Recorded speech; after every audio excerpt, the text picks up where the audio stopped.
Bonjour et bienvenue à l'Institut du thé et du Centre de recherche et développement du Canada. Alors, mon nom est Hanley. En tant qu'ambassadeur de thé japonais certifié, je dois tester plusieurs thés régulièrement à travers le Japon.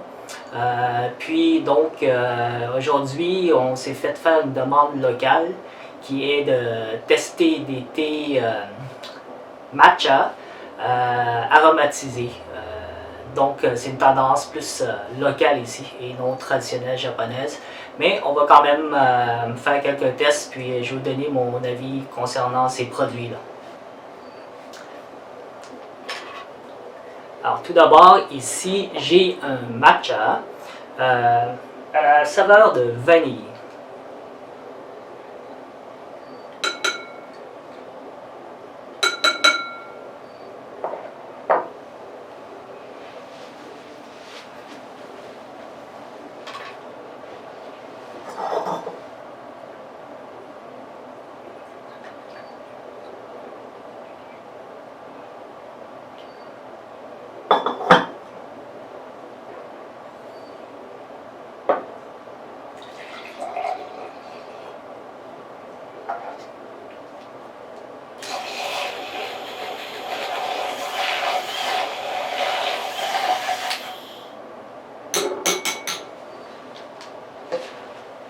Comme vous pouvez voir, c'est pas dans l'optique de faire ça traditionnellement parce que du matcha aromatisé, il n'y a rien de traditionnel. Alors tout d'abord, on va juste le goûter naturel.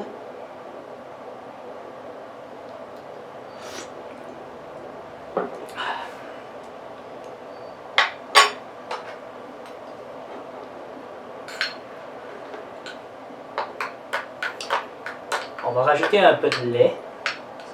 Ce qu'on utilise aujourd'hui, c'est du lait d'amande. Les laits végétales permettent à la saveur du thé de mieux ressortir, si tel est le cas, versus du lait animal comme le lait de vache. Le corps gras empêche les arômes de bien se propager.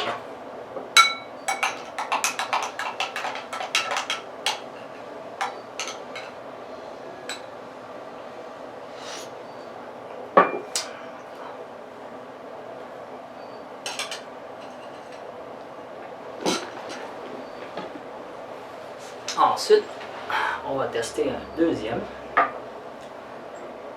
Il s'agit donc de matcha à la mangue.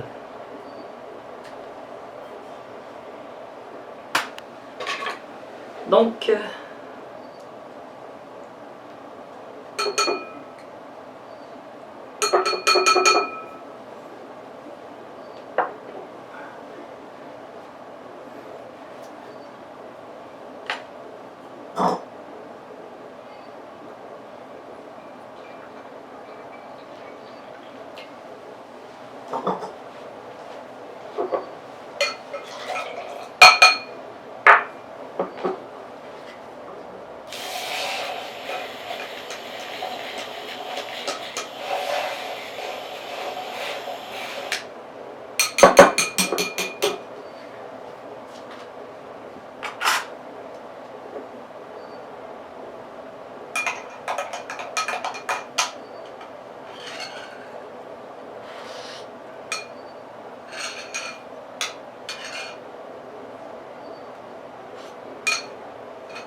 c'est quelque chose.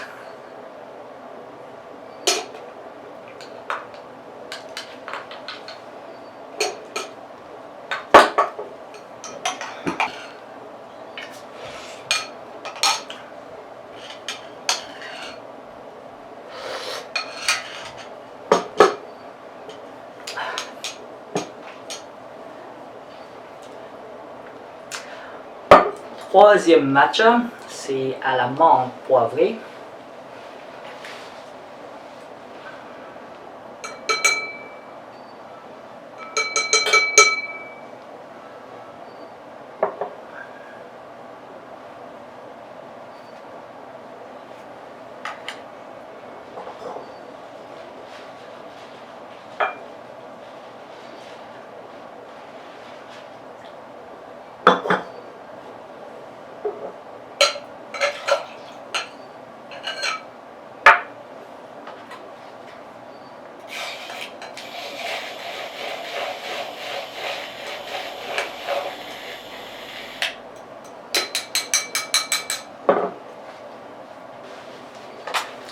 plus à la menthe.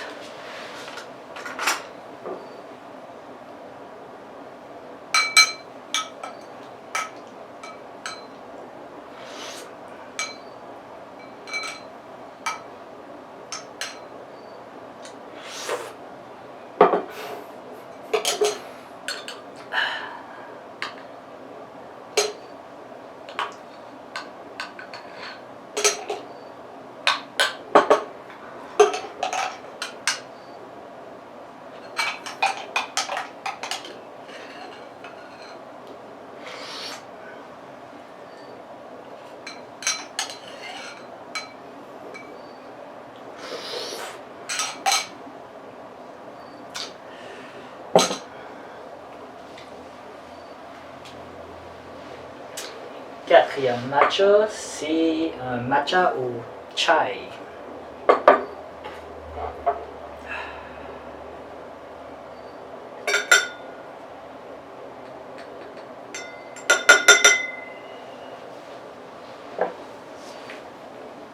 Ça sent les épices de chai.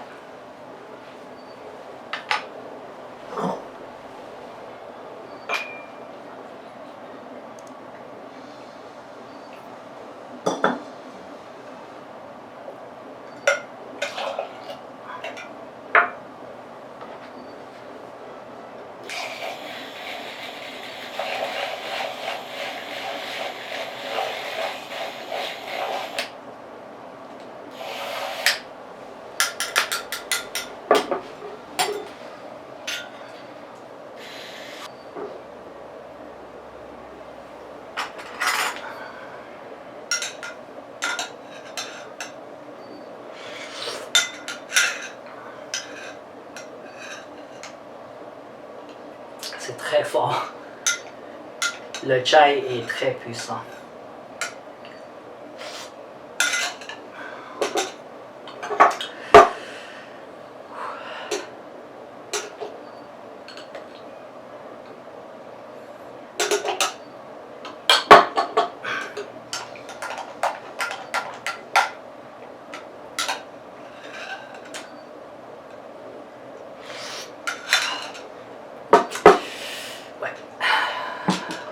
C'est un chai puissant. Ici, on a un matcha au Earl Grey.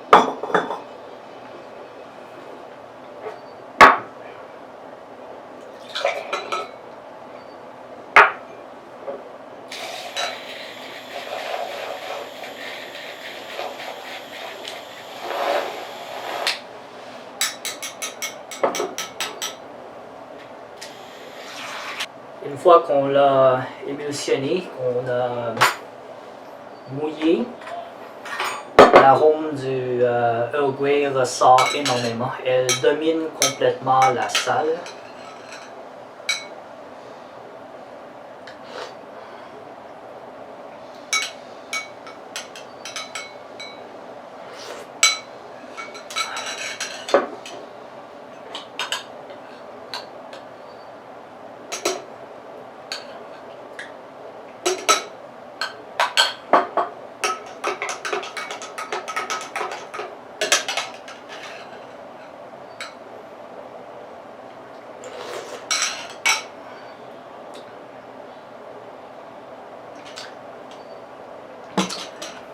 Alors, voilà 5 saveurs différentes de matcha aromatisé, soi-disant avec des arômes naturels.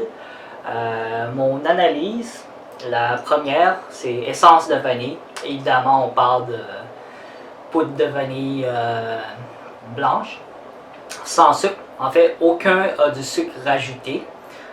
Donc, le mélange est vraiment fait à base d'un thé vert en poudre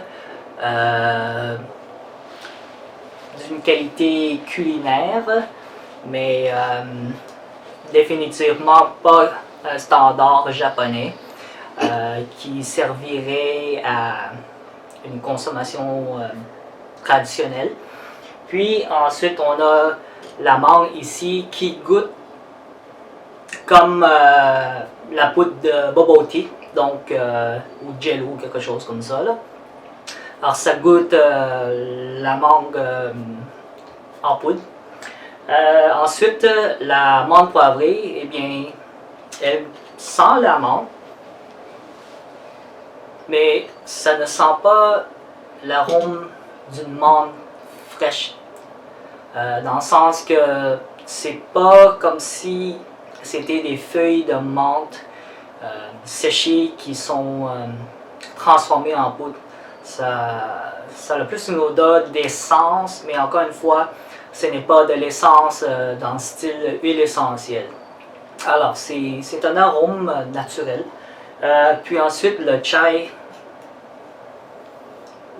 Définitivement, il y a des épices de chai là-dedans qui sont broyées aussi fin que la poudre de thé, puis mélangées.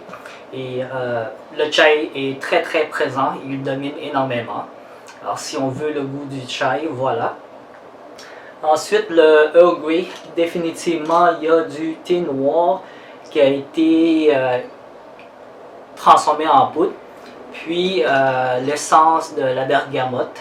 Alors j'ai plus l'impression que c'est un thé noir qui a été transformé et non un thé vert qui a été rajouté de thé noir. Le goût ne rappelle vraiment pas aucun matcha. Il n'y a pas cette amertume que les autres ont. Même dans le chai, on a une sensation d'amertume issue d'un matcha de ce type de qualité-là, mais pas dans celui-ci.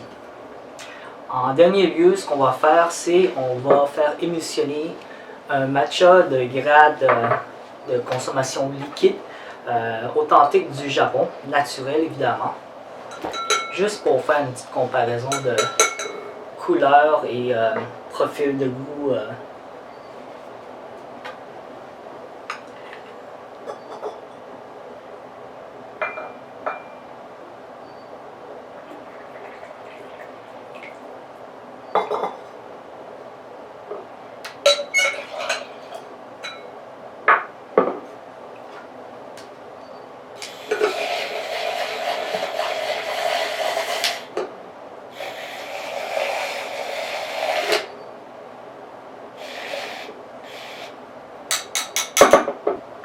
Alors dès en partant, on sent vraiment le parfum du matcha comme un matcha naturel qui domine la pièce.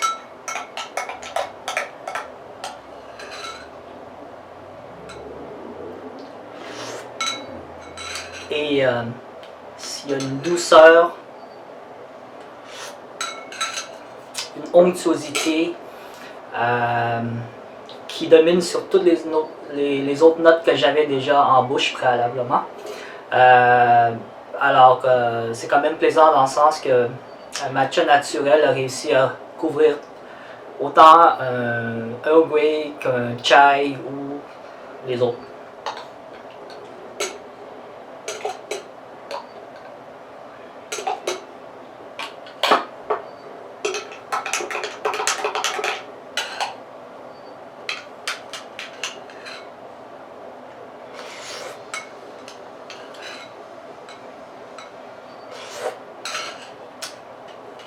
Alors voilà.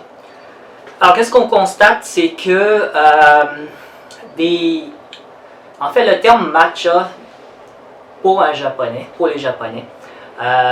ça représente une certaine qualité de poudre de thé vert issue d'une certaine récolte du printemps. Donc c'est-à-dire, mettons, la première récolte, puis les feuilles de thé, les théiers en tant que tels, doivent être cultivés et traités d'une certaine manière, de sorte que ensuite, lorsqu'on le transforme en poudre, Ils ont cette belle couleur-là et une fraîcheur, une délicatesse, une rondeur très intéressante qui est satisfaisante en soi. Ensuite, on peut rajouter du lait pour le transformer en latte. Puis si on insiste, on peut mettre du jus ou autre, le mettre dans un smoothie et à ce moment-là, obtenir des boissons à base de matcha qui sont à la fois rafraîchissantes, intéressantes puis nutritives. Mais à la condition que la qualité du matcha elle est bonne et que ça donne un verre quand même adéquat. Parce que les feuilles de thé vert, ça doit être vert. Tandis qu'ici, qu'est-ce qu'on a? C'est pas tout à fait du vert, même si c'est juste de l'essence qu'ils mettent dans certains mélanges. C'est plutôt une couleur gris-jaune qui tend un peu vers le vert. Et normalement, si ce sont des feuilles de thé de récolte d'automne ou autre, comme 3e, 4e récolte, on obtiendrait des couleurs qui sont moins vertes, moins vert vif comme ça. Mais même là, ça ne serait pas comme ça. Alors, je ne pourrais pas vous dire à quel point sont la qualité de ces matchas-là en termes de feuillage. Mais disons que si vous aimez des choses instantanées avec des arômes préfaites pour ne pas vous compliquer la vie, voilà la solution. Mais sinon, mon avis personnel, professionnel, c'est prenez n'importe quel matcha de qualité, même juste une qualité culinaire que vous aurez à la maison et faites vos propres blends avec des vrais jus ou des vrais fruits. Ce sera beaucoup plus naturel. Et ce sera beaucoup plus nutritif et goûteux. Voilà. Merci de m'avoir écouté.